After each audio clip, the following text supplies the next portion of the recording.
Today I'll show you how I took a block of foam and turned it into cheap do-it-yourself flocking.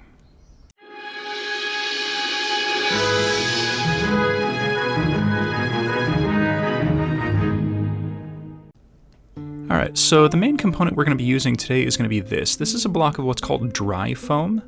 I found this at Michael's in a 6-pack, and I'm going to use this little cheese grater that I got from the Dollar Tree to turn it into this. Now this is just basically the brick that's kind of ground up.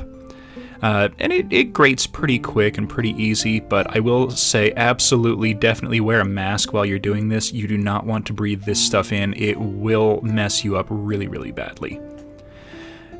Now, the reason I'm using this block of foam is it's essentially designed to be the kind of thing that you stick inside of like a flower vase, and you just take sprigs of plants and then stab it into the foam, and then you kind of leave it like that. Now there's other variations where you kind of drench them in water and it slow waters the plants. This can kind of be done the same way, but these blocks are intended to be a little bit more moldable so that you can kind of fit them into various areas. But I love it because it grates down really fast and really easily.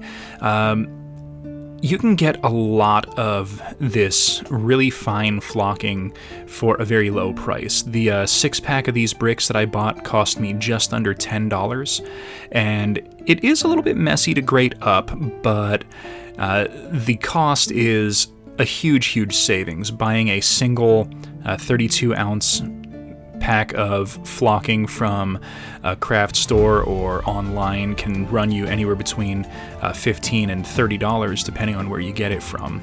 So this is a considerable savings. It is a pretty quick process. It took me under 10 minutes to grate this one brick down. I'm going to grate down a couple of the bricks into this little tub here for storage for later use. Alright, so this is what 2 bricks worth of the foam looks like, kind of compacted down a little bit into the tub. I'm going to take this little disposable cup and spoon about 3 or 4 spoonfuls of the foam into the cup. Now you can use as much or as little as you want. I'm just doing this amount because the cup is a little small, but I didn't want to buy a whole bunch of really big ones.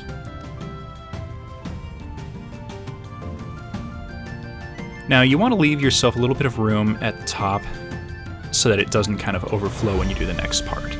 I want this to be a green flocking, so I'm going to use this. This is Sap Green from Artist's Loft. I got it at Michael's, and I'm going to put a reasonably generous amount of paint into the cup with all of the ground up flocking.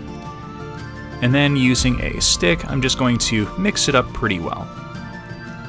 Now, I'm not going to speed up this footage just to kind of give you an idea of how quickly this process can go. I'm not doing anything fancy, it's literally just stirring it round and around. And every so often I switch it and go the other direction, but you can see it's happening really fast and it does not take a whole lot of effort.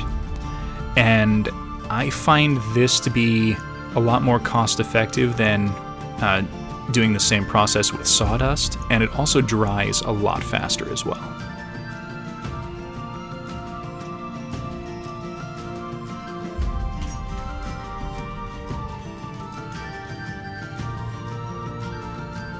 Alright, that looks like a pretty good consistency. Everything appears to be coated, and we are ready to move on to the next step. You can kind of keep stirring this as much as you want, but it's going to be a little bit clumpy to start out with, and that is perfectly fine. Alright, so now we need to set it out to dry. And to do that, I'm going to lay out a paper towel. You can use any kind of fabric that is disposable. I'm just kind of laying this out onto the paper towel, and I'm going to kind of spread it out.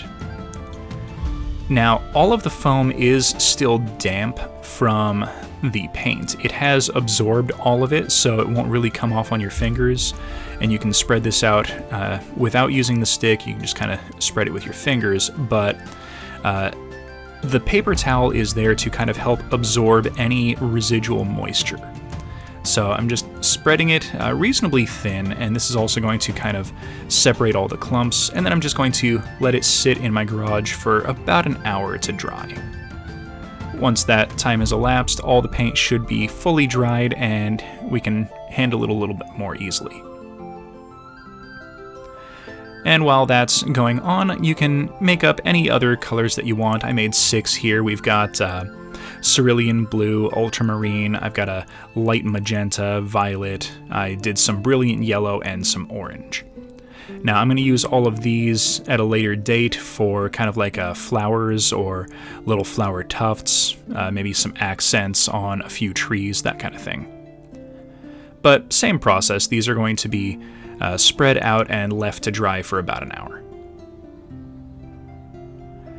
Okay, so here we've got what's going to become like a tree mix for me. I've got sap green, deep green, and a deep yellow ochre. And I'm just going to mix all of these together as well as I can. Now, it's essentially 2 parts deep green, 2 parts sap green, and 1 part the deep yellow ochre. And that gives this mix right here. And I like it because it's got a little bit of color variation with the green, and it's got a little bit of the yellow ochre coming through, and it looks really nice, and I think it's going to be great for trees. Just kind of give that little impression of some dead or dried out leaves mixed amongst the branches. And here you can see I've mixed some of the colors together. This is the yellow and the orange. I also mixed together the others, so I did a mix for the cerulean blue and the ultramarine, and then also for the violet and the light magenta. So I will be using these in future videos. Thank you everyone for watching. Please hit that like button, subscribe for future content, comment down in the comment section. I hope you all found this useful, and I will see you next episode.